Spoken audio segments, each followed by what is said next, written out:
Muito boa noite, José Rodrigues. Estás com o microfone desligado, se não me engano. Ok, está Boa bem. noite, Álvaro. Boa noite, os telespectadores do Bem-Aja. Mais uma vez, saudações extensivas aos diferentes convidados que compõem este painel. Ok, muito obrigado. José Rodrigues, hoje, portanto, nós vimos, acompanhamos, e todo mundo acompanhou este acontecimento esperado do dia 15 em Maputo. Chapo finalmente tomou posse como era, digamos,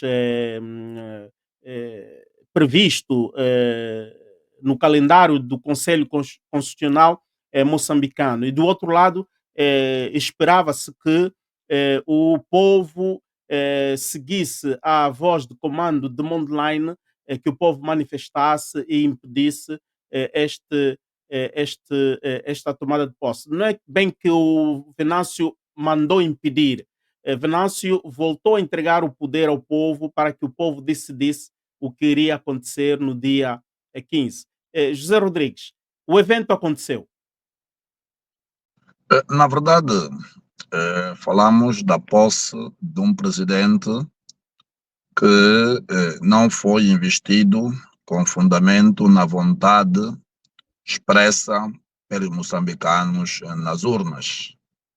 Mas essa investidura é efetivamente um resultado da conformação da fraude eleitoral pelo Conselho Constitucional através do Acórdão 24/CC/2024. Uhum. Portanto, o que nós assistimos hoje é uma tomada de posse que não tem correspondência com a vontade expressa nas urnas pelos eleitores moçambicanos. Mas esta tomada de posse é uma consequência direta da vontade do Conselho Constitucional. Mas é importante ressaltar, e a título de retrospectiva, dizer que o Acórdão 24/CC/2024, o Ministério Público levantou inquietações relevantes no processo. E passo aqui a citar.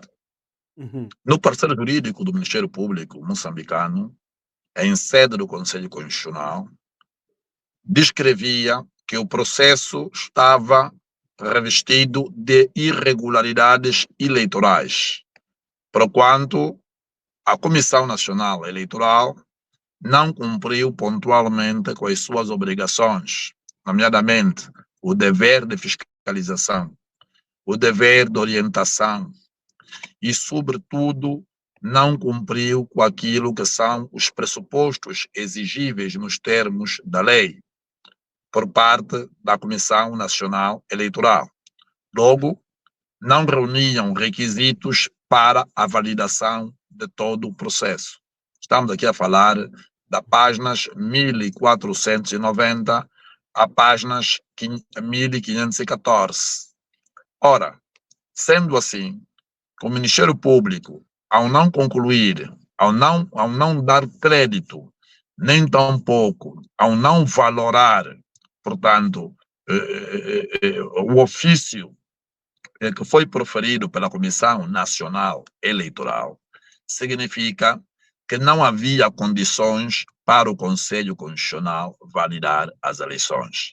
Mas quero fazer aqui uma ressalva, não é a página 1499, é a páginas 499 a páginas 514 do Conselho Constitucional. Peço desculpas pelo lapso. Ok. Portanto, havendo este parecer jurídico do Ministério Público, enquanto representante do Estado moçambicano e enquanto guardião da legalidade, significa que o Conselho Constitucional não devia entrar no mérito do processo. Devia, sim, decidir entre a validação e não validação. E abro aqui um parênteses.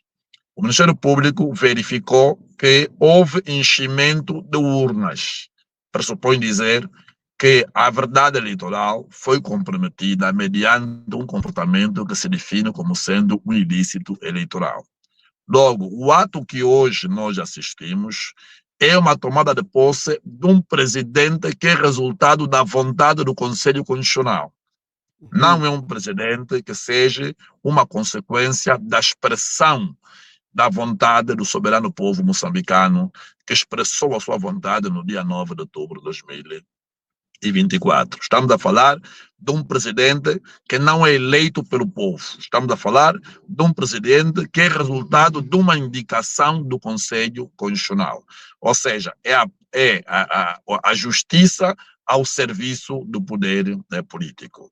Porquanto Daniel Chapo certamente está consciente que não é um presidente eleito, mas é um presidente indicado politicamente pelo Conselho Constitucional. Tem-se dito que quando a política entra para o recinto de um tribunal, a justiça foge pela janela. E é o Hum. caso concreto que aconteceu. Porque Daniel Chapo não foi eleito segundo a vontade do povo moçambicano. É importante também dizer que ainda em sede do mesmo acórdão do Conselho Constitucional, o Ministério Público resumiu de forma sucinta nos seguintes termos. Passo a citar. Uhum. As informações constantes do ofício da Comissão Nacional Eleitoral não contêm provimento legal, nem tampouco provimento doutrinal que sirva de fundamento para a validação. Logo, o processo não segue e não serve. Ora, estamos aqui a falar de um parecer que consta do acórdão. Os nossos estimados telespectadores podem eventualmente consultar o acórdão e vão encontrar os elementos que acabo de fazer referência. Significa que o próprio representante legal do Estado moçambicano recusou-se a validar todo o processo, porquanto o caminho a seguir seria, então, a anulação de todo o Que processo. órgão, desculpa, José Rodrigo, que órgão é este que faz essa anotação? É o Conselho Nacional Eleitoral? Não, este é o parecer técnico jurídico Ah, do ok, Ministério Público, a ok, páginas 499. parecer jurídico. Parecer técnico jurídico, ou seja, é aquilo que a posição assumida pelo Ministério Público junto do Conselho Constitucional relativamente aos recursos interpostos pelos mandatários, quer seja do Podemos, quer seja do MDM, quer seja da Renamo. Ou seja, o Ministério Público, depois de compulsar o processo, emitiu um parecer. E o parecer do Ministério Público constava que, efetivamente, a Comissão Nacional Eleitoral demitiu-se daquilo que são as suas responsabilidades no processo de fiscalização, no processo de supervisão e no processo de orientação.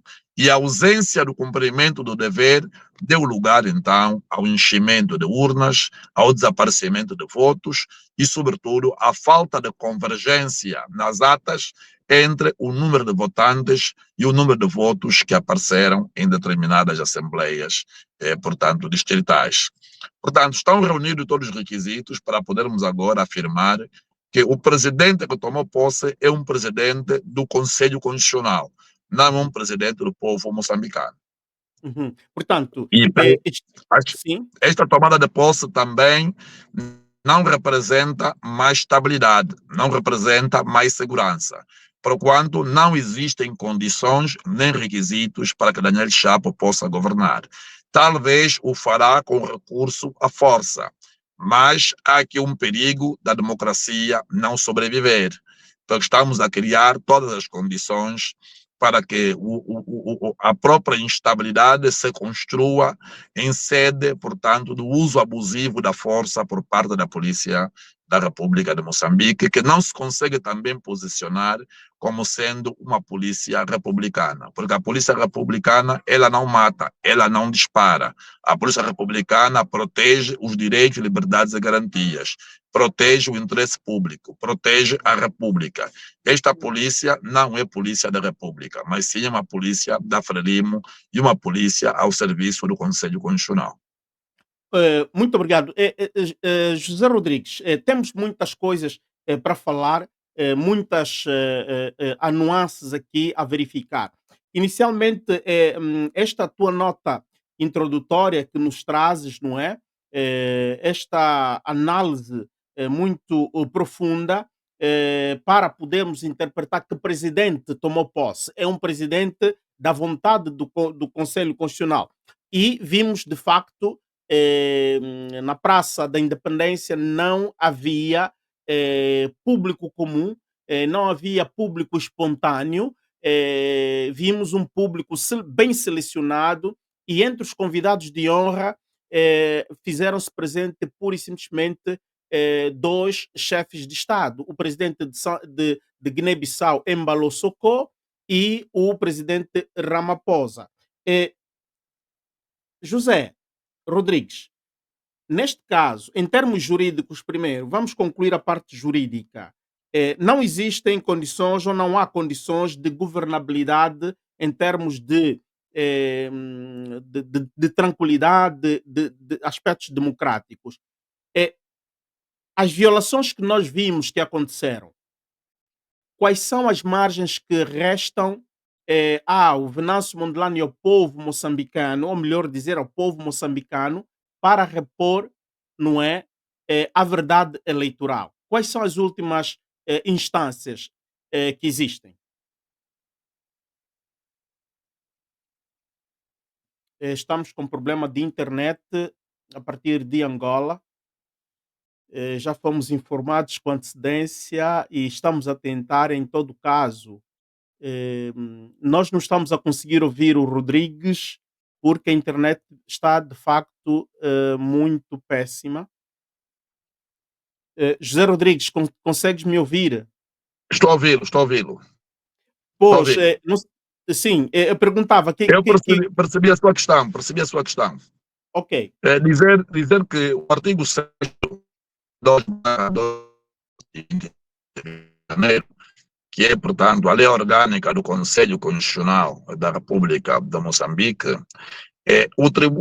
o acórdão do Conselho Constitucional, ele é irreversível. Portanto, ele é irrecorrível. Não podemos recorrer deste acórdão. Pese embora se concretizou a tomada de posse dos deputados da Assembleia da República e concomitantemente a tomada de posse do presidente da República, que eu não posso considerar um presidente eleito, mas digo um presidente indicado pelo Conselho Constitucional, porque o Conselho Constitucional tornou-se parte do próprio processo eleitoral, quando não devia ser, devia se posicionar como um órgão José moçambicano. Rodrigues, José Rodrigues, o sinal está muito pesado, está difícil ouvir o quanto estás a dizer. Não sei se prova a tentar desligar a telecâmara. Vamos tentar ver se desta forma, ao menos, conseguimos receber o seu áudio. Alô? Sim, Alô? não te estávamos a ouvir em conformidade. Ok. Aí está, como dizíamos, de facto estamos com dificuldades de receber o sinal áudio e estamos a ver também que o vídeo está a oscilar. José Rodrigues está aqui a nos esclarecer juridicamente o problema de fundo que existe e o porquê que esta tomada de posse não deveria ter lugar. Inicialmente, segundo ele, diz que o próprio parecer técnico jurídico do Ministério Público tinha indicado as incongruências e havia condições da nulabilidade destas eleições. Os resultados não deveriam ser publicados, o Conselho Constitucional devia pura e simplesmente anular as eleições e indir, ou melhor, convocarem outras eleições para que o processo corresse sem nenhum destes problemas graves que se verificou neste pleito eleitoral. Agora, o acórdão estava a nos explicar que o acórdão do Conselho Constitucional é irrecorrível e, de facto, tinha-se consumado o- todos os níveis de recurso a nível de Moçambique, e aí está o produto que o Conselho Constitucional exarou, o produto que o Conselho Constitucional lavrou estamos perante a uma situação muito delicada. Ou o Chapo deve governar com meios repressivos, com força, a meio de força, ou então a única outra via, ou melhor, a segunda via, será aquela de continuar a tentar, digamos, dialogar, tentar construir este processo de reconciliação, tendo em consideração, não é, as propostas incisivas que vêm do lado oposto, propriamente de Venâncio Mondlane. É verdade que esta mesa do diálogo que se abriu é uma mesa em que existem vários interlocutores, os partidos da oposição, o movimento eh, democrático, que é, digamos, o MDM, depois temos o, o Partido Renamo, temos o Podemos e, por fim, foi incluído também na mesma mesa, ao nível dos outros partidos com assento no Parlamento, a Nova Democracia. E nós continuamos a perguntar: esta fórmula que foi montada pelo presidente Nyusi continuará assim? Mas nós notamos algo que no discurso de Chapo, logo nas saudações às figuras de honra, o presidente indicado pelo Conselho Constitucional, Daniel Chapo, faz menção do nome do Venâncio Mondlane. E isto é algo muito importante, é um sinal portanto, de consideração que Chapo faz. Agora, precisamos medir. De facto, era esta a vontade? A intenção é aquela, de facto, de ter em consideração Mondlane e se ativar um processo de reconciliação e de reconsiderar digamos, as condições postas pelo Mondlane para que ele vá à mesa de negociações, ou o que é que o senhor Daniel Chapo queria dizer ali? Talvez era pura e simplesmente discurso por inglês ver, porque era aquele momento, havia enviados de governos convidados para dar a entender que existe vontade de levar à frente um processo de reconciliação. Mas atenção, a harmonia no país neste momento não existe. Viu-se em Maputo, tomou-se posse, o ambiente era aquele, havia festa para um grupo exíguo de pessoas e a maior parte da população apreensiva, em casa, nas províncias houve vários incidentes, temos nota aqui de que houve percas humanas só na madrugada, numa zona em que a polícia estendeu 3 adolescentes, jovens que não tinham 17 anos de idade, outro, portanto, tinha aproximadamente 15, 14, 15 anos, o outro tinha 16 anos, o outro tinha apenas 17 anos.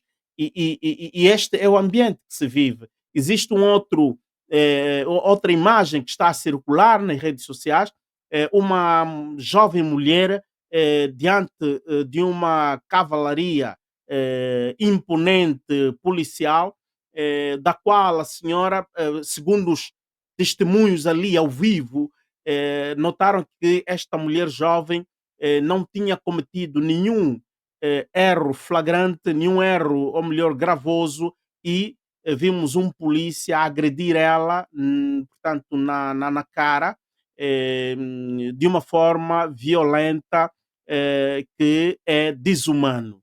E aquele ato, portanto, é mais um elemento de prova que esta polícia, como estava a dizer José Rodrigues, é uma polícia que não é polícia republicana, é uma polícia agressiva, uma polícia que tem postura de uma milícia maldosa, uma milícia que provoca terror. E isto é muito, muito, muito grave. Existem tantas outras coisas que gostaríamos de verificar, mas enquanto aguardo, tentando ver se o José Rodrigues regressa, gostaria de ver convosco aqui a fase final de Newsy. Podemos falar tanto de News aqui, nesse momento o News já está num bunker escondidinho, agora merece proteção de Daniel Chapo. Mas vamos verificar as palavras e o comportamento de Nhusi ali no palco da cerimônia. Termino citando um ditado africano da língua Kiswahili que diz: mzigo mzito mpe Mnyamwezi atafikisha. Quer dizer, numa interpretação para o português, se transportares uma carga pesada, entrega a quem garante fazê-lo chegar ao seu destino.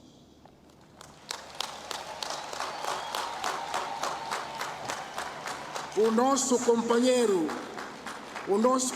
Daniel Chapo tem força e tem alma para fazer chegar esta carga ao destino final. Compatriotas, é com toda a honra e toda a esperança que entrego, e agora, no tempo regulamentar, não excedi nenhum minuto, pela Constituição da República, a carga, isto é, o testemunho ao meu sucessor nesta viagem árdua, mas tão gloriosa. Presidente Chapo, estamos juntos, vamos trabalhar. Viva a unidade nacional, viva a paz, viva Moçambique reconciliado. Muito obrigado pela atenção.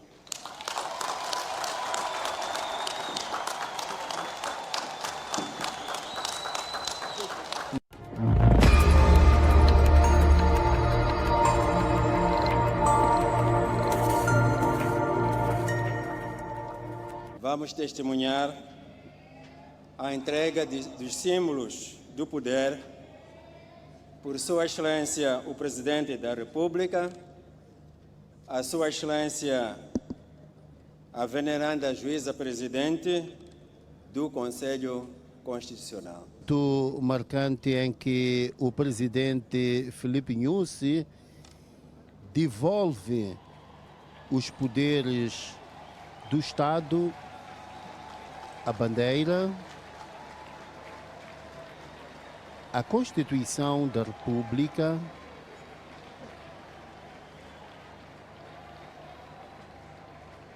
e certamente aqui é todo o espólio de governação, e aqui também o pavilhão de Moçambique. Ou seja, neste momento, o presidente devolve também o martelo, este símbolo de poder. Ou seja, neste momento, simbolicamente. Portanto, este é o senhor Filipe Nyusi que Moçambique teve que suportar 10 anos. 10 anos é muito tempo. 10 anos é uma criança que nasce e depois já tem 10 anos, não é? E é uma criança que já ganhou maturidade e, se for uma menina, possivelmente já está pronta para entrar na fase, talvez, da puberdade. E é muito. Podemos imaginar, são 10 anos que muitas famílias, muitas pessoas perderam tempo, empobreceram-se cada vez mais, porque o que nós notamos, o registro que nós temos, é que foi um presidente que não velou realmente para o avanço das vidas dos moçambicanos, razão pela qual a popularidade da Frelimo nestas eleições que acabaram de se realizar, a Frelimo perdeu toda aquela popularidade e não teve votos e ativou de facto todo este processo. Quem conduziu todo este processo, e o responsável principal do caos que se vê em Moçambique era a administração pública passada, era a presidência Yusi. O Daniel Chapo herdou caos, herdou uma situação não resolvida, mal conduzida. E Chapo, de facto, agora tem uma grande responsabilidade. Bom, será que Chapo vai durar os 5 anos? Como disse o José Rodrigues, não há condições de governabilidade, não há condições de governar em harmonia, governar em paz, porque está pesada a situação. E poderá haver desobediência civil de forma alargada, de forma transversal. É muito triste mesmo. Notamos também que dentro da função pública, muitos cidadãos estão com Venâncio, estão com o povo, porque eles são povo, eh, e haverá muita dificuldade nessa governabilidade. Tenho o José Rodrigues de volta. José Rodrigues, penso que estás em condições. É verdade, Manuel, a internet nos está a deixar ficar desapontados porque há dificuldades, porque há perturbações. Mas é importante responder à questão que, apesar da tomada de posse ela ter se concretizado hoje, cumprindo assim pontualmente os requisitos previstos na Constituição da República, importa dizer que existem petições públicas por via de organizações da sociedade civil que foram despoletadas, apelando aqui a alguns estados africanos, que são estados parte do Tribunal Africano dos Direitos do Homem, requerendo aqui, junto deste tribunal, que se pronuncie sobre factos relacionados com as irregularidades no processo eleitoral. E certamente que este tribunal, sendo ele competente em razão da matéria e porque os pedidos visam essencialmente apelar ao tribunal que se reponha à legalidade eleitoral, vamos aguardar que este tribunal africano dos direitos do homem se possa pronunciar sobre este quesito, porquanto temos alguns exemplos positivos que foram decisões proferidas por este tribunal que se repercutiram de forma positiva nos estados que eram então constituídos como réus nessa instância do Tribunal Africano dos Direitos do Homem. Mas é importante também dizer que a isenção política e consequente tomada de posse não significa que Moçambique vai ter mais estabilidade, não significa que Moçambique vai ter mais segurança pública, porquanto os cidadãos moçambicanos, sobretudo aqueles que participaram diretamente no processo eletivo, estão efetivamente a manifestar o sentimento de promover ações de ingovernabilidade. Significa que não vão permitir que o atual governo possa pontualmente cumprir com aquilo que é o seu dever de administrar o território moçambicano, que significa que haverá resistência popular, urbana e organizada, e isso vai criar certamente um ambiente de clivagens políticas, um ambiente de animosidade política que pode comprometer a estabilidade política de Moçambique. Se efetivamente o presidente Chapo, que é um presidente indicado pelo Conselho Constitucional, já que não é um presidente que seja resultado da vontade popular expressa nas urnas, julgo que deve iniciar rapidamente um processo de debate inclusivo, onde efetivamente o Mondlane possa integrar, portanto, as equipes que compõem este debate, para se abordar com profundidade a questão da governabilidade da República de Moçambique. Não há solução possível sem a inclusão de Mondlane. não há solução política possível sem que efetivamente este desiderato, que é a verdade eleitoral, seja tido em conta neste processo. Ora, o que nós podemos assistir nos próximos dias é um ambiente de confrontação entre a Polícia da República de Moçambique e os cidadãos. O que nós podemos assistir é efetivamente uma afronta dos cidadãos em relação aos órgãos da administração local do Estado de A Moçambique. propósito desta resistência do povo moçambicano, Rodrigues, o princípio da resistência garantido na lei constitucional moçambicana, neste momento o povo moçambicano, de forma pacífica, com os meios que eles podem continuar a resistir este acórdão, porque este acórdão tem força de lei, não é? Portanto, segundo a lei constitucional, as leis injustas, ou melhor, segundo o princípio jurídico, uma lei injusta não deve ser cumprida.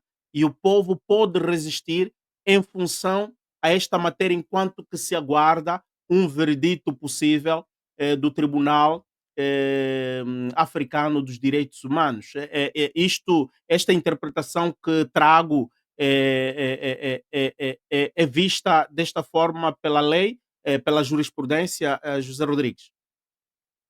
Ora, o artigo 51 da Constituição da República de Moçambique assegura aqui a liberdade de reunião e o direito de manifestação, o que significa que a ausência da verdade eleitoral serve de fundamento bastante para que os cidadãos possam continuar a desencadear ações de manifestações contra o Estado moçambicano. O fundamento assenta efetivamente no facto de a verdade eleitoral não ter sido reposta. Por outro lado, também assenta no facto de Mondlane não ter sido incluído no processo de diálogo que teve início, portanto, ainda no mandato do presidente Nyusi. Ora, há aqui um conjunto de razões, de facto, que servem de base para justificar a manutenção das manifestações e também, havendo aqui atos contrários à Constituição da República de Moçambique, conforme estabelece o número 2 do artigo 38 da Constituição. Estou aqui a falar daqueles atos em que a Polícia da República de Moçambique assume condutas contrárias à Constituição e à lei, como, por exemplo, a utilização de meios contundentes para impedir a viabilidade das manifestações, os disparos contra os cidadãos. Ora, havendo aqui comportamentos que contrariam o espírito da Constituição, e sendo o povo moçambicano o legítimo soberano nos termos do número 1 do artigo 2º da Constituição da República, há razões para que efetivamente os cidadãos possam fazer recurso ao artigo 60º da Constituição da República de Moçambique, sob a epígrafe o direito de resistência. Significa que os cidadãos não devem acatar a ordens ilegais e podem efetivamente afrontar a Polícia da República de Moçambique sempre que essa estiver a praticar atos que colocam em causa a sua própria integridade física.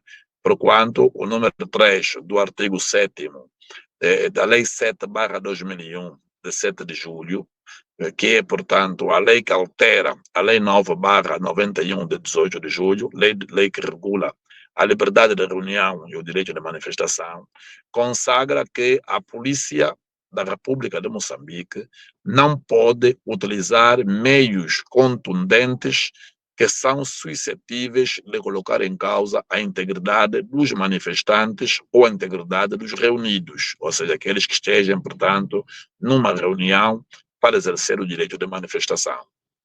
Portanto, a Constituição da República de Moçambique é uma Constituição muito rica em matéria de direitos, liberdades e garantias, e certamente que os moçambicanos, com recurso a este instrumento valioso que é a Constituição da República de Moçambique, e porque o Estado funda-se, portanto, na legalidade e subordina-se à Constituição da República, certamente os cidadãos poderão fazer recurso a todos esses meios legais exercendo então esse direito fundamental, que é o direito de manifestação, esse direito que é também efetivamente um direito de participação na própria vida, na vida política. política. Portanto, a eleição de Chapo não significa estabilidade, não significa segurança. Ou seja, a eleição de Chapo, no meu entendimento, é efetivamente uma consequência da vontade que não é do povo moçambicano, mas sim é da vontade expressa pelo Conselho Constitucional, Constitucional. porquanto nem mesmo a Procuradoria-Geral da República esteve alinhada com o Conselho Constitucional. O Conselho Constitucional deliberou de forma isolada, não olhou nem para os elementos probatórios que foram juntos ao processo por via dos recursos, nem para aquilo que foi o posicionamento da Procuradoria-Geral da República. E é curioso que precisamente na mesma semana em que o acórdão foi proferido, é também dias antes que a Procuradora-Geral da República foi efetivamente exonerada das suas funções, certamente que chegou ao limite do seu mandato, mas há aqui uma similitude entre aquilo que é o posicionamento do Ministério Público, a exoneração da Procuradora-Geral da Portanto, República e a esta consequente nomeação. exoneração, Rodrigues, aquela exoneração é fruto da veracidade que aquela Procuradoria da República produziu em função aos factos verificados. Então, foi uma decisão política de exonerar a senhora. Perfeitamente, porque julgo uma questão de decência política, uma questão de decência jurídica, não cabia ao presidente Nunes, em fim de mandato, nomear um procurador-geral da República. Pese embora a procuradora-geral cessante devia conduzir em regime de transição a Procuradoria-Geral da República até a tomada de posse do novo presidente da República. A antecipação portanto, do presidente Nunes, visava essencialmente conter e efetivamente restringir a ação da Procuradoria-Geral da República em sede do Conselho Constitucional. E olhando para aquilo que é o parecer técnico-jurídico do Ministério Público de Moçambique, junto do Conselho Constitucional, estiveram de facto muito bem, porque se pronunciaram a favor da República, a favor da paz, a favor da estabilidade e a favor da verdade eleitoral. Razão pela qual é que o Ministério Público emitiu um favor, um parecer negativo, aonde repreende não somente a Comissão Nacional Eleitoral, mas também acusa a Comissão Nacional Eleitoral de se ter demitido das suas atribuições decorrentes da lei. Portanto, é só olharmos para o acórdão e encontramos este parecer como sendo a exibição de um cartão vermelho contra o Conselho Constitucional e, concomitantemente, um cartão vermelho contra o Estado de Moçambique, que, do ponto de vista formal, se assume como um Estado democrático, mas que, na prática, as suas instituições se comportam como instituições de um Estado autoritário, de um Estado ditatorial. Ditatorial. José Rodrigues, antes de fazer-te perguntas do âmbito político, podemos dizer, não sei se estas palavras são adequadas, que houve muito abuso de poder da parte do presidente Nyusi. Estava em fim de mandato, faltavam-lhe 2 meses, exonerou um procurador e nomeia um outro procurador. Possivelmente veremos o presidente Chapo a nomear novas figuras e este novo procurador também irá perder, digamos assim, a sua função. Não sei se podemos considerar que houve muito abuso de poder ou houve excessos de autoridade por parte do Nyusi. Bom, é uma questão de decência política. Embora que a Procuradora-Geral da República se encontrava em fim de mandato, e porque o prazo legal estabelecido pela Lei Orgânica da Procuradoria-Geral da República já estava vencido, por uma questão de etiqueta, por uma questão de elegância política, o presidente Nunes devia se abster de praticar atos que concorressem para a nomeação de um novo Procurador-Geral da República. pese embora seja esta uma competência do Presidente da República, mas importa dizer que o senhor Presidente da República de Moçambique se encontrava em fim de mandato. Mandato. Logo, os atos que ele praticava deviam ser atos de gestão corrente do Estado e não praticar atos que pudessem efetivamente ter uma influência direta no exercício das funções do novo Presidente da República, o que significa que o Presidente que agora toma posse, ele não conhece, portanto, o Procurador-Geral da República nomeado, porquanto o Procurador-Geral da República nomeado é efetivamente uma vontade decorrente do presidente cessante, que é o Presidente Nyusi. Ou seja, este tipo de incongruência vem efetivamente demonstrar que as nossas democracias em África são muito frágeis, são muito vulneráveis, porque as pessoas que detêm o poder, no caso do Presidente Nyusi, não conseguiu se conformar com o fim do seu mandato. E então vem praticar um conjunto de atos que visam efetivamente deixar na mesa do novo presidente um bolo envenenado. E dependerá muito da astúcia política do atual presidente se come o bolo já encontrado ou se manda encomendar um outro bolo, criando aqui efetivamente uma crise institucional, porquanto o atual Procurador-Geral da República poderá não estar alinhado com a estratégia de governação do Presidente da República. E sendo ele o representante legal do Estado, aquele que detém a tutela da ação penal, aquele que representa o Estado nos demais variados setores, eu acho que devia ser o Presidente da República que tomou posse hoje, que eu não considero um presidente eleito, considero um presidente indicado pelo Conselho Constitucional, devia ser o presidente indicado a nomear o novo Procurador-Geral da República. Eu penso que trata-se aqui não de um equívoco legal, mas trata-se aqui, portanto, de um exercício abusivo do poder. E aqui, efetivamente, o presidente Nyusi se posicionou como um autocrata, ou seja, aquele que mesmo já não tendo poder para praticar atos, o fez na perspectiva de contaminar o processo de governação do presidente indicado pelo Conselho Constitucional. Ok, Rodrigues, indo para os aspectos políticos, a situação do país está agora como está.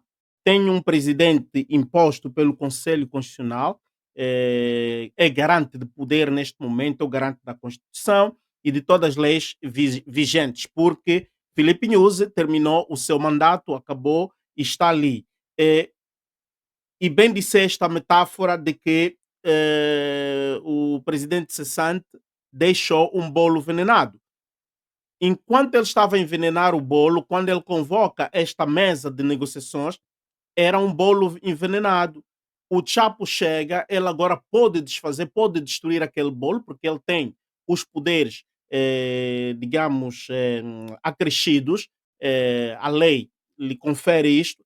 Ele pode criar uma outra mesa, criar uma outra estratégia, porque o país precisa de tranquilidade, precisa de harmonia. Chapo tem esta possibilidade. Agora, pergunto, será que da parte de Venâncio haverá abertura para salvar o país? Porque se Venâncio continuar na linha dura, a única saída seria talvez desencadear uma desordem total como está em Haiti, desencadear uma guerrilha, que haverá vários grupos, várias frontes, e muitos farão referência a Venâncio, outros nem sequer farão menção a Venâncio. Como é que se pode sair desta grande equação? O Venâncio deve abrir-se e Chapo deve considerar Venâncio, porque no discurso vimos que o Chapo traz em consideração honrosa o nome de Venâncio Mondlane. Rodrigues. Bom, eu penso que são dois jovens políticos de uma nova geração, são dois jovens que não têm relação com a geração da independência. Daniel Chapo é um presidente que eu não considero eleito, mas um presidente indicado, que tem 47 anos de idade, é de uma geração que nasce após a independência, assim como também Venâncio Mondlane. E aqui, no quadro da própria concertação política, penso que o presidente Daniel Chapo tem uma oportunidade única e soberana de convidar, portanto, Venâncio Mondlane para iniciar um debate profundo sobre as grandes causas que conduziram a República de Moçambique ao conflito pós-eleitoral, até porque Daniel Chapo, muito antes da tomada de posse hoje, já dizia que era necessário iniciar um processo de reforma legislativa em matéria eleitoral. O que significa que o presidente indicado pelo Conselho Constitucional reconhece de forma não expressa, mas de forma implícita, de que é necessário fazer uma reforma profunda nas instituições do Estado moçambicano, e aqui com maior incidência para a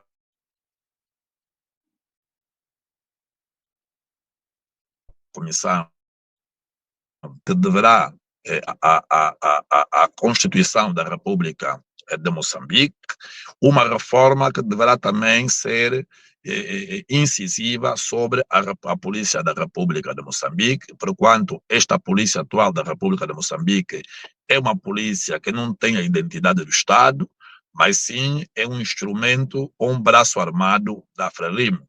É necessário desmilitarizar a Frelimo, transformar a Frelimo não num movimento de libertação nacional, mas num partido político que se coloque em condição de igualdade com os diferentes partidos políticos, à luz da lei dos partidos políticos.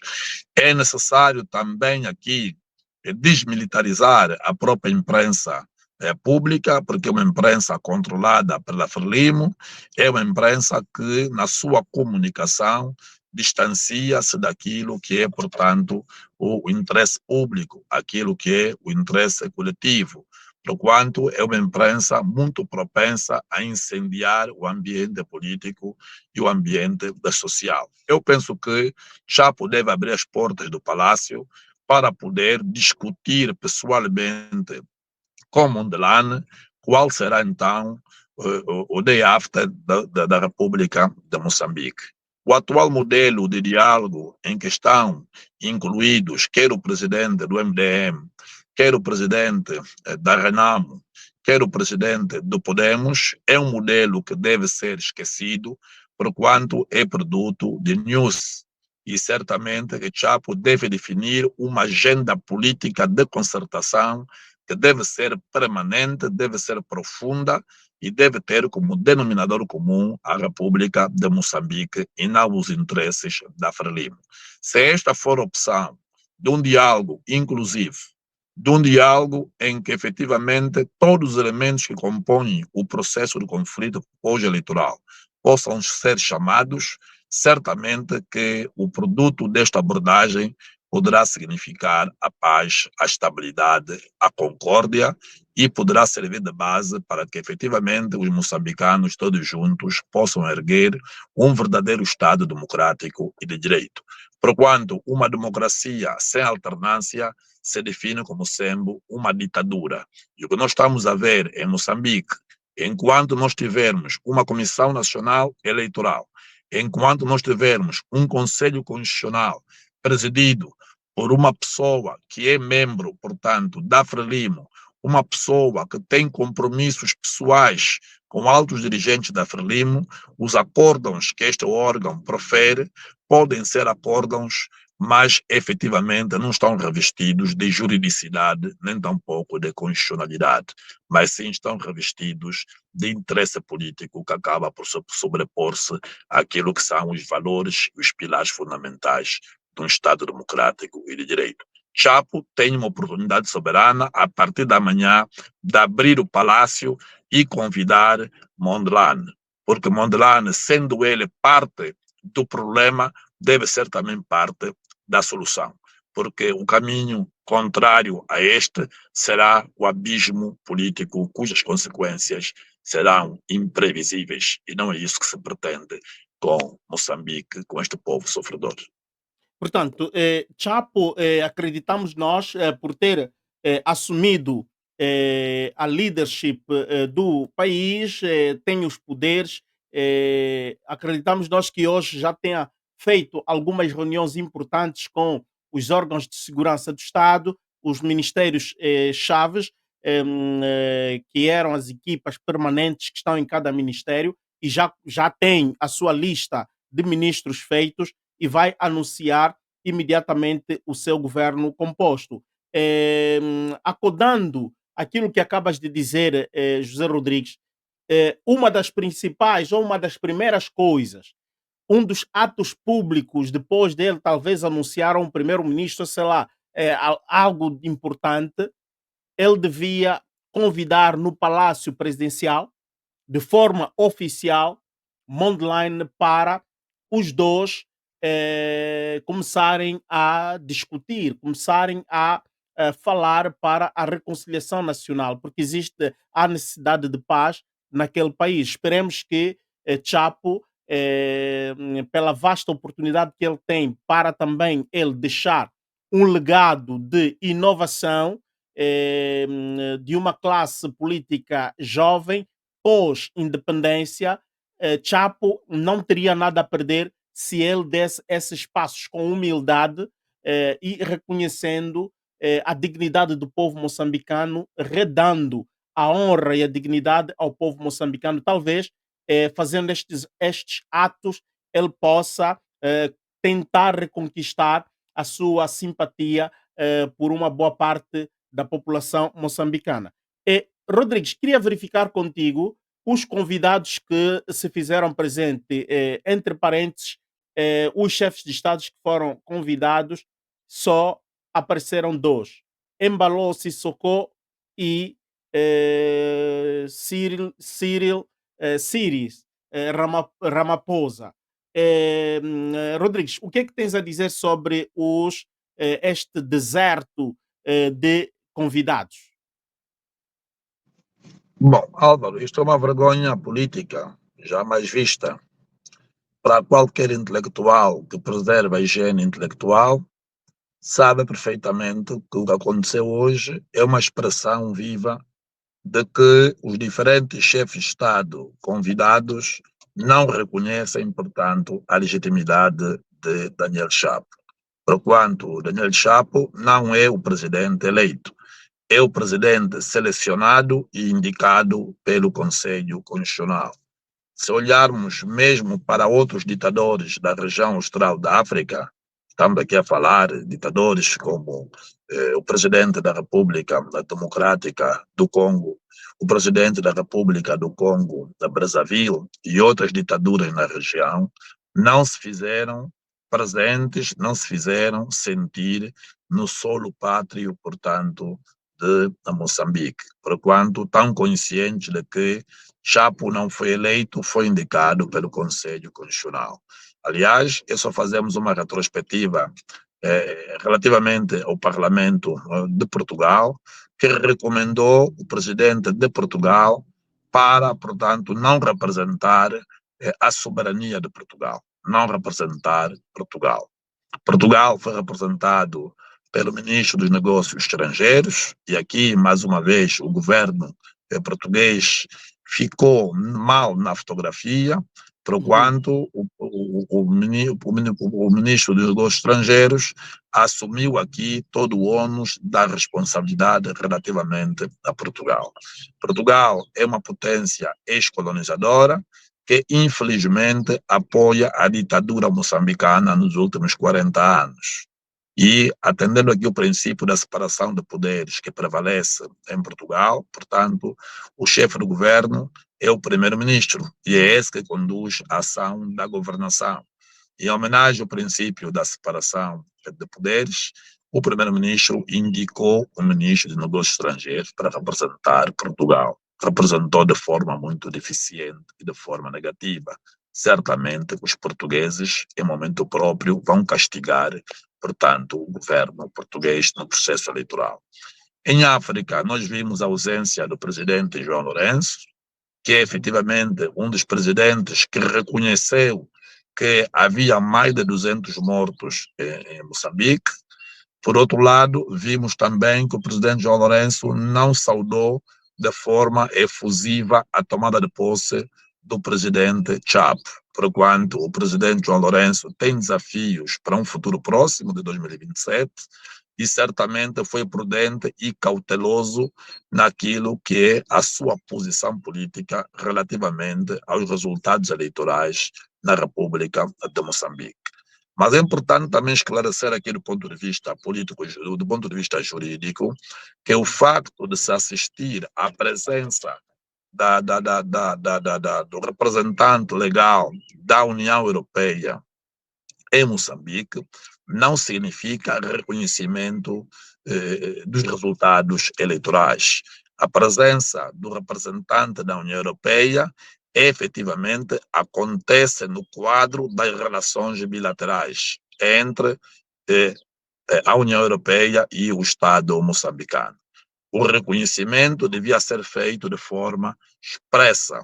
Não tendo sido de forma expressa este reconhecimento, a presença do representante da União Europeia trata-se aqui de uma formalidade que decorre das relações entre os Estados da União Europeia e o Estado moçambicano. É assim que manda a ética dentro do direito internacional, mas não existe qualquer reconhecimento da União Europeia. Portanto, algumas ditaduras reconheceram efetivamente os resultados eleitorais, tal como a China, tal como a Rússia, a Coreia do Norte, a Venezuela, que são, portanto, ditaduras que assumem-se, portanto, no mundo como países que são contrários aos direitos, liberdades e garantias, são contrários aos Estados democráticos e de direito, e certamente que são poucos os países que reconheceram os resultados, mas que também não marcaram presença. Eu penso que Daniel Chapo deve fazer uma reflexão introspectiva, porque não ficou bem na fotografia o facto da maior parte dos chefes de Estado não se fazerem representar. Portanto, é efetivamente uma infelicidade que vai constar do currículo político de Daniel Chapo. É o único presidente em Moçambique cujos presidentes da região austral da África não se fizeram presentes, com a exceção, portanto, de Ramaphosa e com a exceção também do presidente da Guiné-Bissau, que são também chefes de Estados muito mancomunados com a autocracia, com a corrupção generalizada dos seus próprios países. Certamente que a ascensão de Chapo representa para eles uma abertura, uma janela aberta para satisfazer aquilo que são os seus interesses pessoais, em detrimento daquilo que são os interesses dos seus próprios povos. Portanto, Moçambique está de luto porque hoje a democracia foi sepultada, porque emergiu alguém que se parece com um anjo, mas não vai representar, portanto, Deus na terra, vai representar talvez o mal.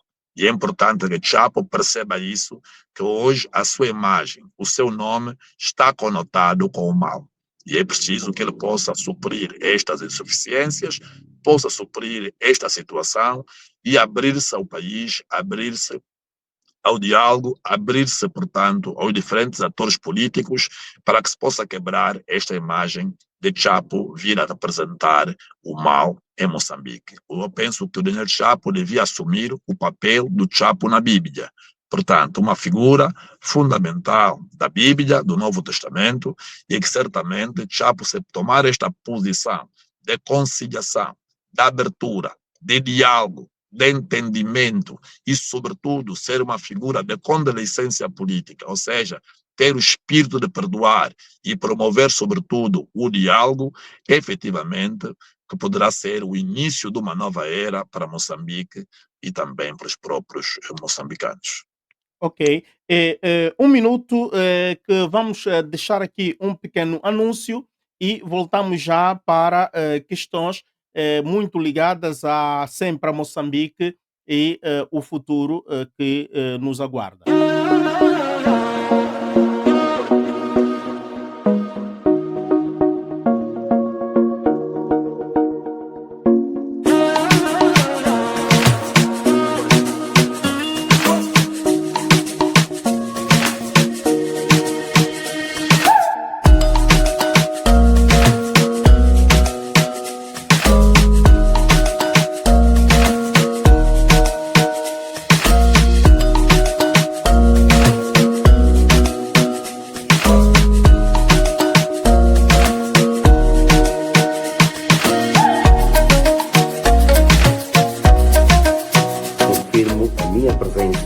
no programa Conversa do Nosso Quintal, esta sexta-feira, dia 17 de janeiro, no canal YouTube Bem-Aja.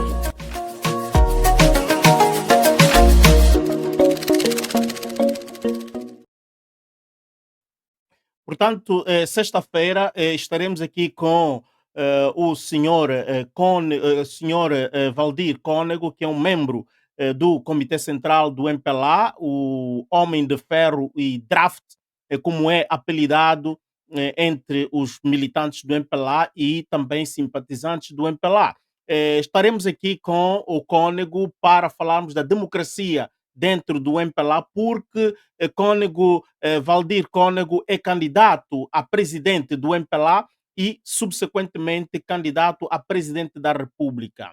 E atenção que a sua candidatura ela foi já pronunciada, manifestou através de uma carta e, desde que ele manifestou, até agora ainda não recebeu uma resposta. Estaremos aqui a vasculhar várias situações em torno à sua pré-candidatura e vamos conhecer melhor também Valdir Cônego. E por outra, atenção que é um jovem, é o primeiro militante, membro do Comitê Central do MPLA que vem em público e manifesta, portanto, a sua pré-candidatura. Embora que exista o engenheiro Venâncio Antônio, mas o Venâncio Antônio não faz parte do Comitê Central. Atenção, este é do Comitê Central, está lá dentro, na boca do lobo, e ele avançou, do qual nenhum outro teve coragem de avançar. Assim, o chamam do Homem de Ferro.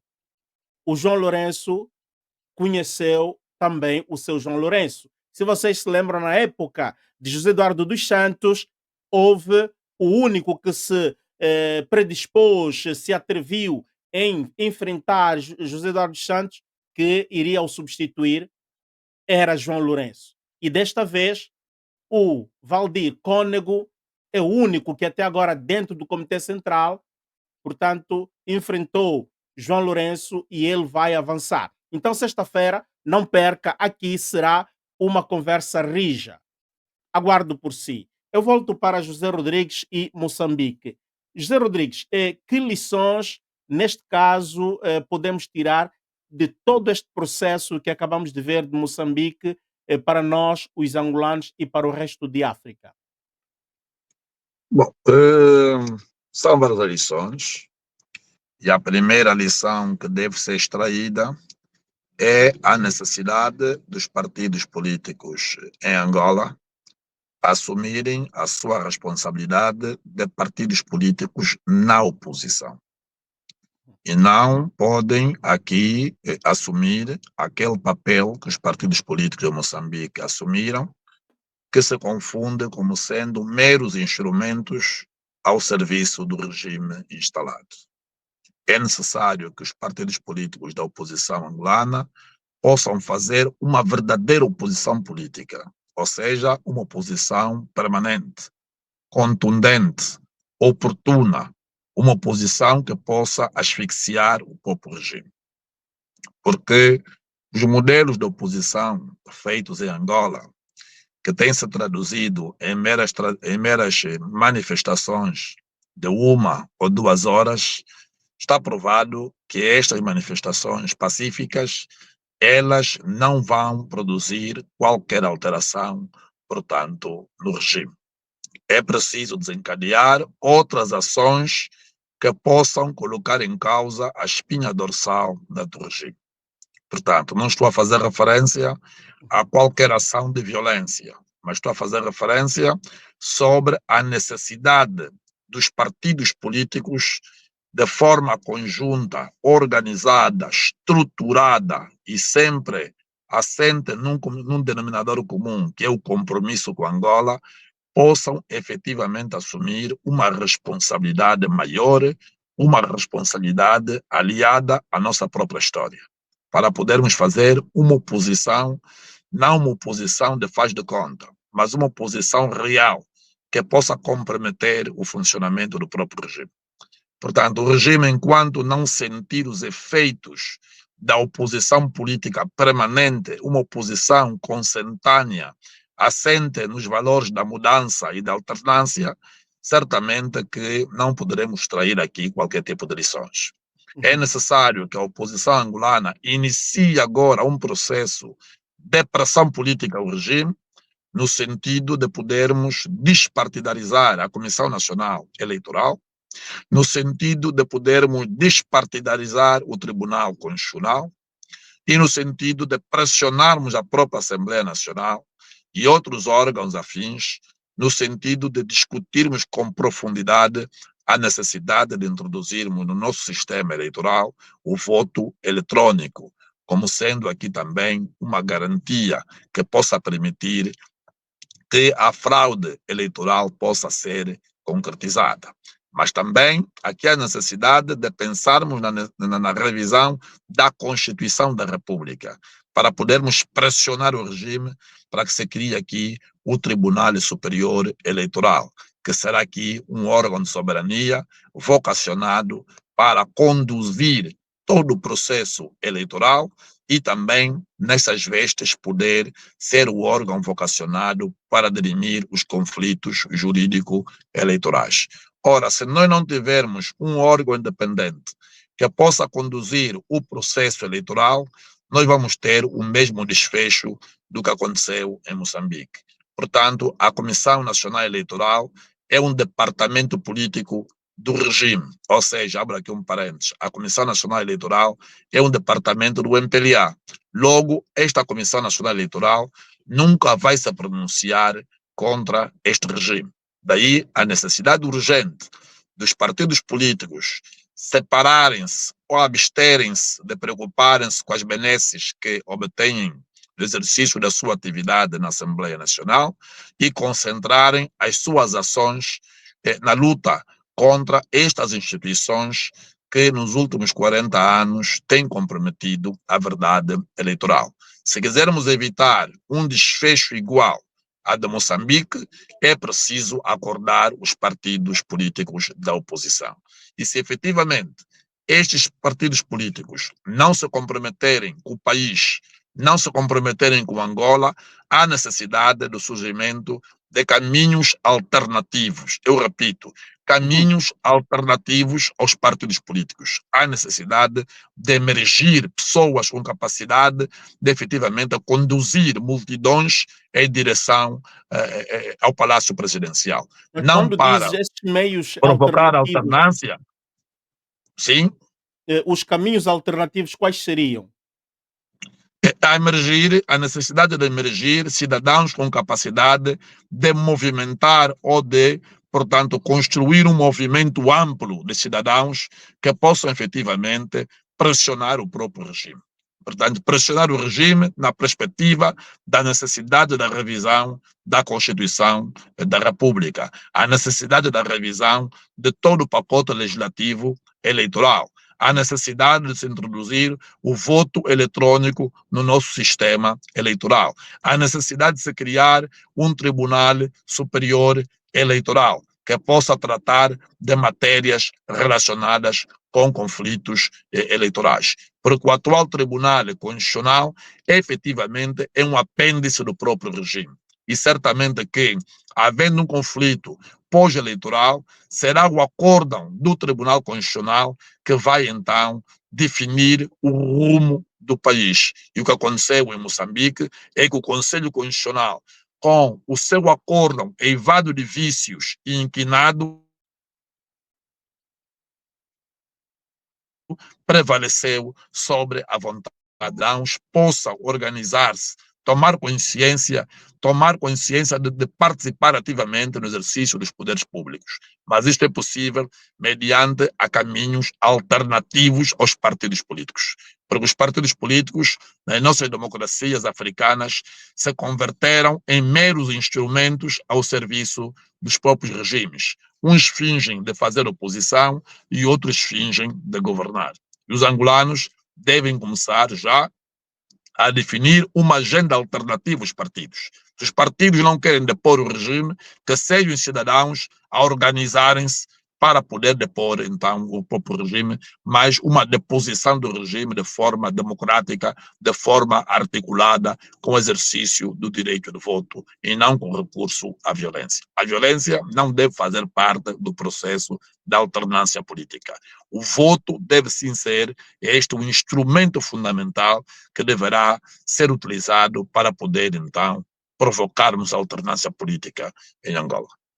Ok. José Rodrigues, poderíamos continuar, mas quero lhe garantir e lhe prometer, porque deixaste aqui uma grande provocação sobre o tema eleições em Angola, que os cidadãos comecem a se preparar, que a alternativa seria o surgimento de cidadãos com capacidade de mobilizar as massas para pressionar nas reformas da lei eleitoral angolana. E quero também lembrar a José Rodrigues que faltam 2 anos para o pleito eleitoral.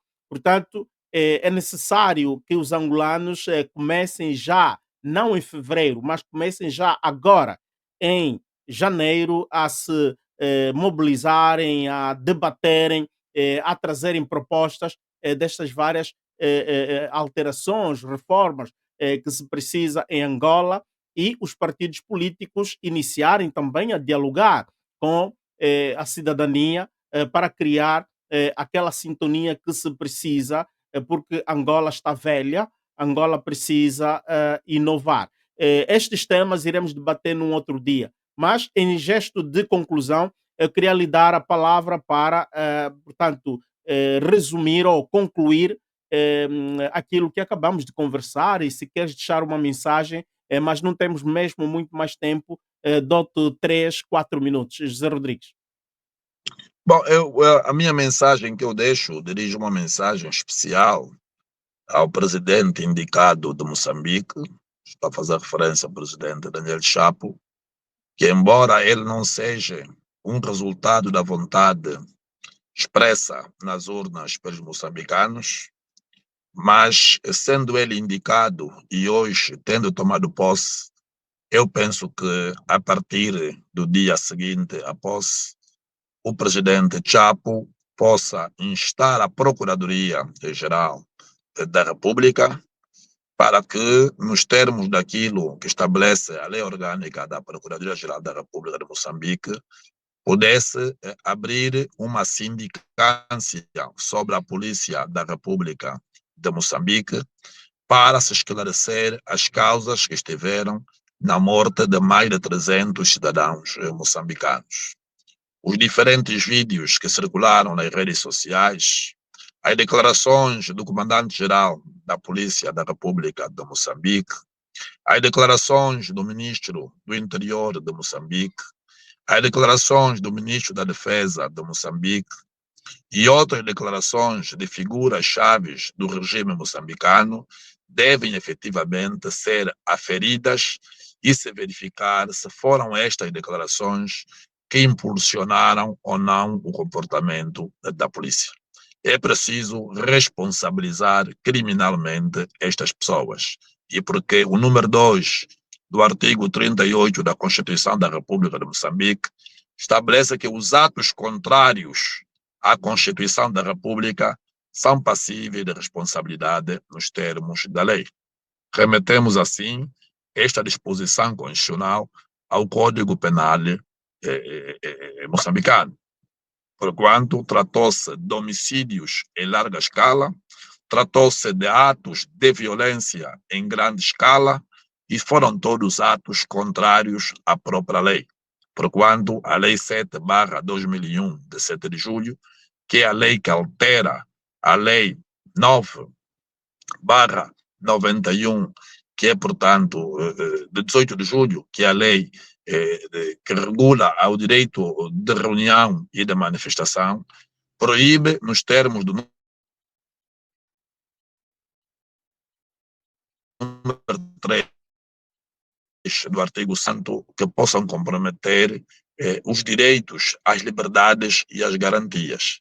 Assim sendo, tendo-se verificado que a Polícia da República de Moçambique, no exercício da sua missão de garantir a ordem e a segurança pública, tendo partido para atos contrários à Constituição e tendo executado mais de 300 cidadãos moçambicanos que exerceram o seu direito fundamental de manifestar, o direito fundamental de exercer a liberdade de expressão, a liberdade de reunião, incumbe ao presidente Daniel Chapo abrir um inquérito mediante a Procuradoria-Geral da República para que esses altos comandantes possam ser levados aos tribunais, para que possam ser julgados pelos crimes cometidos.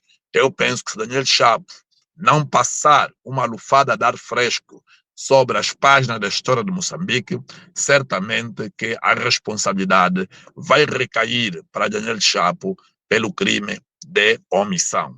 E aqui, a omissão é aqui um crime relevante para o próprio direito penal moçambicano, porquanto o presidente da República tem consciência e tem conhecimento de que o direito à vida é efetivamente um bem jurídico protegido nos termos do artigo 40 da Constituição da República de Moçambique. Levar o presidente News, responsabilizá-lo, embora que após o seu mandato ele goza de imunidades, mas pode efetivamente ser arrolado a um processo para ser ouvido na qualidade declarante, porque a Polícia da República de Moçambique tem dependência direta do presidente-geral da Polícia, Bernardino Rafael. Os atos que praticou sempre foram do conhecimento do presidente Nilce, agora presidente cessante. É importante este exercício para podermos, então, deixar as almas executadas pelo governo de Moçambique descansar e repousar em paz, em nome da democracia, em nome da liberdade e, sobretudo, em nome de todos aqueles que deram suas vidas pela paz e pela estabilidade em Moçambique nos últimos 50 anos. Muito obrigado, José Rodrigues, muito obrigado. Caros amigos, estivemos então em companhia de José Rodrigues a analisar aqui, portanto, estes acontecimentos que houveram em Moçambique. Poderíamos ter trazido outros detalhes, mas vamos deixar para os próximos dias, porque para também avançar, como já avançou José Rodrigues, existem, digamos, movimentações feitas ao nível internacional e poderá, de facto, sim, haver sanções contra Moçambique e essa tomada de posse ainda existem ainda possibilidades de se anular esta tomada de posse. Bom, o homem tomou posse, Moçambique é um país soberano, vai depender de como o governo de Chapo vai encarar as decisões que os tribunais internacionais poderão deliberar. Mas se os tribunais internacionais deliberarem, Moçambique terá, em parte, a obrigação de obedecer, porque ela é membro, parte destes órgãos internacionais e decisões exaradas àquele nível para a imagem, reputação e integração internacional. Moçambique deve pura e simplesmente obedecer. Estamos a aguardar, vamos ver o que vai acontecer nos próximos dias. E quero já adiantar que sábado estarei aqui com Domingos da Cruz. Podemos tecer considerações a todo estes factos moçambicanos e os bastidores. Então, não perca, sábado estaremos aqui para abordar profundamente estes assuntos. E domingo também estaremos aqui para aprofundar também assuntos de Moçambique e muito, muito, muito mais. Amanhã também possivelmente ainda não confirmei, mas eu posso adiantar já aqui que aquilo que poderia acontecer hoje, teremos live com ativistas moçambicanos que têm leituras a fazer e comunicações também a fazer, em termos, digamos, de talk show jornalístico aqui conosco, conversando, nós fazendo perguntas e eles estão prontos a trazer muita informação, muitas verdades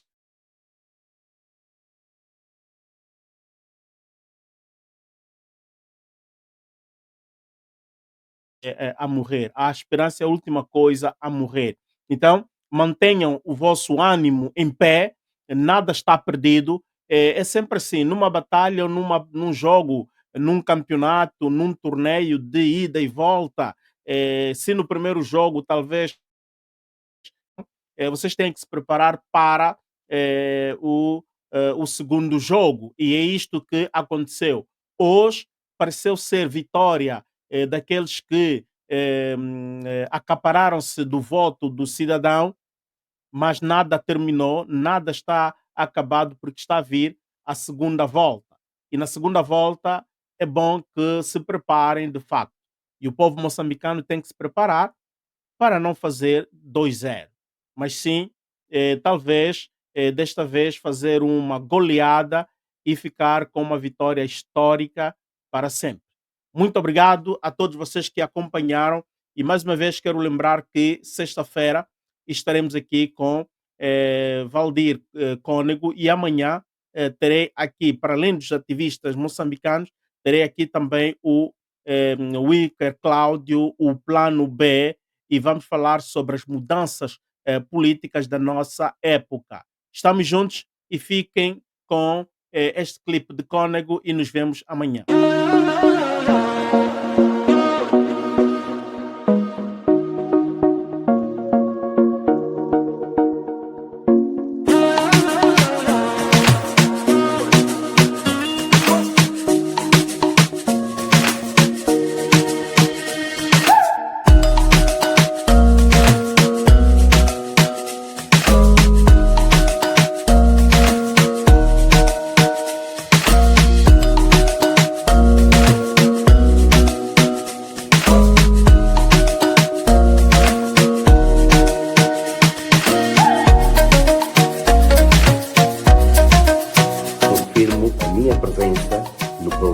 Conversa do Nosso Quintal, esta sexta-feira, dia 17 de janeiro, no canal YouTube Bem Age.